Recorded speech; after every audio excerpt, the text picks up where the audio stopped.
వేదాలు, గ్రంథాలు మరియు పురాణాల ప్రకారం మన బ్రహ్మాండంలో 14 లోకాలు ఉన్నాయి. ఈ 14 లోకాల్లో భూలోకం 7వ స్థానంలో ఉంది. భూలోకం పైన 6 లోకాలు ఉన్నాయి. వీటిని ఊర్ధ్వలోకాలు అంటారు. ఆ మధ్యలో ఒక లోకం ఉంటుంది. దీంట్లో కేవలం ఒకే ఒక లోకం ఉంది. అదే మన భూలోకం. భూమి కింద 7 లోకాలు ఉన్నాయి. వీటిని అధర్వలోకాలు అంటారు. ఈ వీడియోలో మనం ఈ అన్ని లోకాల గురించి మాట్లాడుకుందాం. వీడియోని ఎక్కడా స్కిప్ చేయకుండా పూర్తిగా చూడండి. ముందుగా ఊర్ధ్వలోకాల గురించి మాట్లాడుకుందాం. దీంట్లో 6 లోకాలు ఉన్నాయని ఆల్రెడీ మనం చెప్పుకున్నాం. ఒకటి సత్యలోకం. సత్యలోకాన్ని బ్రహ్మలోకం అని కూడా అంటారు. సత్యలోకం అన్ని లోకాల కంటే పైన ఉంటుంది. ఈ లోకంలో సృష్టికర్త అయిన బ్రహ్మదేవుడు నివసిస్తాడు. ఇక్కడ బ్రహ్మతో పాటు తన పత్ని అయిన సరస్వతీదేవి కూడా ఉంటుంది. వీరిద్దరితో పాటు ఎన్నో సంవత్సరాలు తపస్సు చేసిన కొన్ని మంచి ఆత్మలు కూడా ఉంటాయి. రెండవది తపలోకం.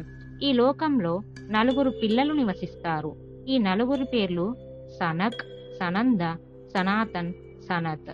తపలోకం సత్యలోకం నుండి 12 కోట్ల యోజనాల కింద ఉంది. గ్రంథాల ప్రకారం 4 మైళ్లను ఒక యోజన అంటారు. అయితే ఈ లోకంలో ఉన్న 4 బాలులు శ్రీ మహావిష్ణువు యొక్క అవతారాలుగా చెప్పుకుంటారు. వీళ్ళు జ్ఞానశక్తికి అధిపతులు. ఈ 4 కూడా అమరులు, అంటే వీరికి మరణం అనేది లేదు. వీళ్ళ శరీరం కేవలం 5 సంవత్సరాల పిల్లవాడిలా ఉంటుంది. ఈ 4 యొక్క పవిత్రత, మంచి మనసుల కారణంగా వీళ్ళకి అన్ని లోకాలకి వెళ్లే అనుమతి ఉంటుంది. అంతేకాదు, శ్రీ మహావిష్ణువు యొక్క వైకుంఠానికి కూడా వీళ్ళకు అనుమతి ఉంటుంది. తపలోకంలో ఈ 4 బాలులు ఎప్పుడూ తపస్సు చేస్తూ ఉంటారు. అందువల్ల ఈ లోకాన్ని తపలోకం అంటారు. మూడవది జనకలోకం. తపలోకం నుంచి 8 కోట్ల యోజనాల కింద జనకలోకం ఉంటుంది. ఈ లోకంలో విరాజ్ అనే దేవుడు నివసిస్తాడు. నాలుగవది మెహర్లోకం. జనకలోకం నుంచి 4 కోట్ల యోజనాల కింద మెహరలోకం ఉంటుంది. ఈ లోకంలో ఋషులు, మునులు నివసిస్తూ ఉంటారు. ఇక్కడ నివసించే మునులు, ఋషులు అన్ని లోకాలకు వెళ్లి వస్తూ ఉంటారు. ఈ మునులు వాళ్ళ ఇష్ట ప్రకారం ఎక్కడికైనా వెళ్ళవచ్చు. ఈ లోకంలో నివసించే మునులు, ఋషుల యొక్క ఆయువు బ్రహ్మదేవుడికి 1 రోజుతో సమానమవుతుంది. అంటే మునుల వయస్సు ప్రకారం 432 కోట్ల సంవత్సరాలు. వీళ్ళు జీవితాంతం చేసిన కర్మల ప్రకారం వీళ్ళు సత్యలోకానికి లేదా మహరలోకానికి చేరుకుంటారు. ఐదవది స్వర్గలోకం. స్వర్గలోకం మెహరలోకం నుంచి 80,000 యోజనాల కింద ఉంది. ఈ లోకంలో 35 మంది దేవీ దేవతలు నివసిస్తూ ఉంటారు. ఇక్కడ రాజు ఇంద్రుడు, గంధర్వులు, అప్సరసలు మరియు దేవదత్తులు, ఇంకా చాలా మంది దేవతలు నివసిస్తూ ఉంటారు. స్వర్గలోకం చాలా అందంగా ఉంటుంది. ఇక్కడ లెక్కలేనంత ధనం, కోరికలు తీర్చే వృక్షం, బ్రహ్మాండంలో తిరగడానికి వాహనాలు, ఇంద్రుడి వాహనమైన తెల్ల ఐరావతం వంటివి ఎన్నో అద్భుతమైన విషయాలు ఉన్నాయి. స్వర్గలోకంలో ఉండే దేవతల ప్రథమ కర్తవ్యం రాక్షసులకు వ్యతిరేకంగా వాళ్ళని ఎదుర్కొంటూ ఈ బ్రహ్మాండానికి రక్షణగా ఉండడం. స్వర్గలోకం యొక్క రాజధాని అమరావతి. ఇక్కడ అమరులు అంటే మరణం లేని వాళ్ళు నివసిస్తూ ఉంటారు. స్వర్గలోకంలో 3 తలల ఏనుగు, కామధేనువు, రెక్కల గుర్రం, జంతువులు, పాల సముద్రం చెలగడం వల్ల లభించాయి. స్వర్గంలో ఉన్న దేవతలు మిగతా లోకాల్లో ఉన్న అందరి దేవతలకు సంపర్కంలో ఉంటారు. అప్పుడప్పుడు వీళ్ళు భూలోకానికి కూడా వెళ్తూ ఉంటారు. స్వర్గంలో ఉండే వాళ్ళ కర్మలు మంచివైతే వాళ్ళకి మంచి పదవులు కూడా లభిస్తాయి. ఒకవేళ వీళ్ళ కర్మలు చెడ్డగా ఉంటే మనిషి జాతి లేక అంతకంటే తక్కువ జాతిలో జన్మిస్తారు. ఆరవది భువరలోకం. భువరలోకంలో 8 చిన్న చిన్న లోకాలు కూడా ఉన్నాయి. ఈ 8 లోకాలు కూడా భూరలోకం నుండి భూలోకం మధ్యలో ఉన్నాయి. ముందుగా ధ్రువలోకం.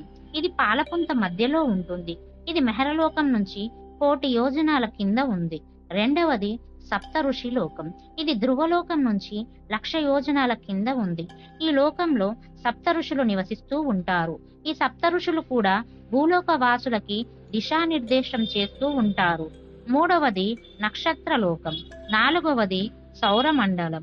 5వది సూర్యలోకం. సూర్యలోకం భూమి నుండి 1,00,000 యోజనాల దూరంలో ఉంది. 6వది చంద్రలోకం. చంద్రలోకం భూలోకం నుండి 30,000 యోజనాల దూరంలో ఉంది. ఈ లోకంలో చంద్రదేవుడు నివాసం ఉంటాడు. 7వది రాహుకేతు లోకం మరియు చివరగా 8వది అంతరిక్ష లోకం.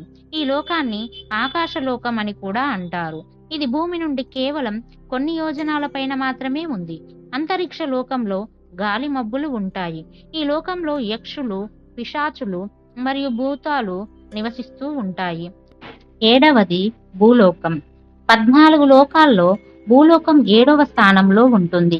ఈ లోకంలో మనుషులతో పాటు ఎన్నో జీవులు నివాసం ఉంటాయి.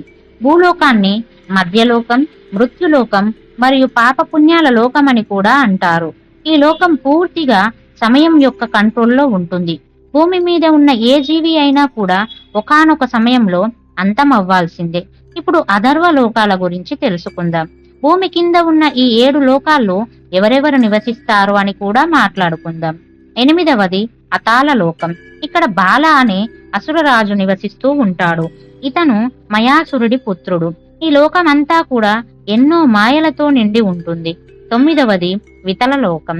ఈ లోకంలో శివుడి యొక్క ఒక రూపం ఉంటుంది. అందువల్ల వితల లోకాన్ని హతకేశ్వర అని కూడా అంటారు. అలాగే ఈ లోకంలో హట్కి అనే నది కూడా ప్రవహిస్తూ ఉంటుంది. అందువల్లే ఈ లోకంలో ఉన్న వాళ్ళ అందరి దగ్గర కూడా లెక్కలేనంత బంగారం ఉంటుంది. 10వది సుతల లోకం. ఈ లోకంలో నారాయణుడి భక్తుడైన బలిచక్రవర్తి నివాసం ఉంటాడు. బలిచక్రవర్తిని రాక్షసుల అందరిలో కూడా పవిత్రమైన రాక్షసుడిగా చెప్పుకుంటారు. సుతల లోకాన్ని విశ్వకర్మ తయారు చేశాడు. మీలో చాలా మందికి బలిచక్రవర్తి స్టోరీ తెలిసే ఉంటుంది.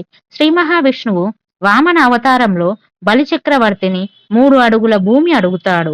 అలా వామనుడు భూమి, ఆకాశం మీద 2 అడుగులు వేసి 3వ అడుగు ఎక్కడ వేయాలి అని బలిని అడుగుతాడు.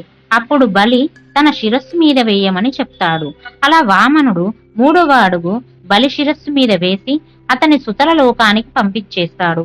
బలి ఇచ్చిన మాట నిలబెట్టుకున్నందుకు శ్రీ మహావిష్ణువు ప్రసన్నుడయ్యాడు. అప్పుడు విష్ణువు ఎప్పటికైనా దేవలోకానికి రాజును చేస్తాను అని బలికి వరాన్ని ఇచ్చాడు. 11వది తలాతల లోకం. ఇక్కడ మాయ అనే అసురుడు నివాసం ఉంటాడు. ఈ అసురుడికి మాయలు చేయడం వెన్నతో పెట్టిన విద్య. ఇతనికి మాయాజాలంలో చాలా పట్టు ఉంటుంది. 12వది మహాతల లోకం. ఈ లోకంలో కశ్యప మహర్షి పత్ని నుంచి ఉత్పన్నమైన సర్వ సర్పాల సముదాయం ఉంటుంది. వీటిలో కుక్, కాళియ, నక్షక్, సుశీల్ మరియు ఆది అనే పేరు గల సర్పాలు నివాసం ఉంటాయి. 13వది రస్తాల లోకం. ఈ లోకాన్ని రాక్షసుల యొక్క ఇల్లు కూడా అంటారు. ఈ లోకంలో ఎంతో శక్తివంతమైన దానవులు, దైత్యులు నివాసం ఉంటారు. ఈ లోకంలో ఉండే రాక్షసులు దేవతలకి చిరకాల శత్రువు. 14వది పాతాళ లోకం. ఈ లోకంలో సేన్య, కోల్కి, మహాసేన్య, సోహిత్, ధనంజయ, ధృతరాష్ట్ర, సంగాసుర్, అఖ్తర్ మరియు దేవదత్ లాంటి ఎంతో ప్రమాదకరమైన నాగులు ఉంటాయి. ఈ లోకానికి రాజు వాసుకి. పాతాళ లోకం రాజధాని భోగహతిలో వాసుకి నివాసం ఉంటాడు. ఒకానొక సమయంలో నారదుడు పాతాళ లోకం నుంచి స్వర్గలోకం వెళ్ళాడు. అప్పుడు నారదుడు పాతాళ లోకం స్వర్గలోకం కంటే ఎంతో అందంగా ఉంది అని ఇంద్రుడితో చెప్తాడు.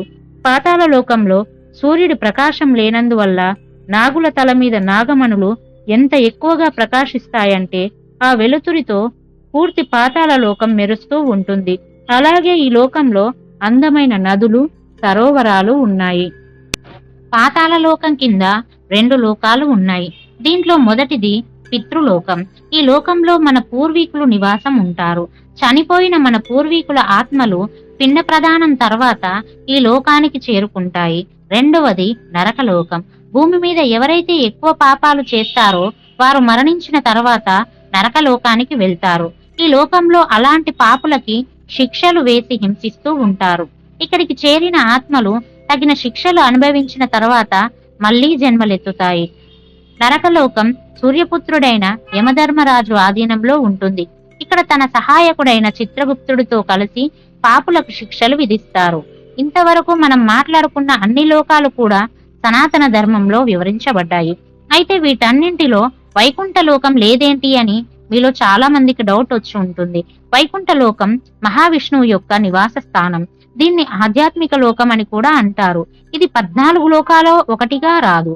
మనం మాట్లాడుకున్న 14 లోకాలు కూడా material world are material rim కిందకు వస్తాయి. వీడియో చివరి వరకు చూసినందుకు ధన్యవాదాలు. ఇలాంటి మరిన్ని వీడియోస్ కోసం మన ఛానల్ని సబ్స్క్రైబ్ చేసుకోండి.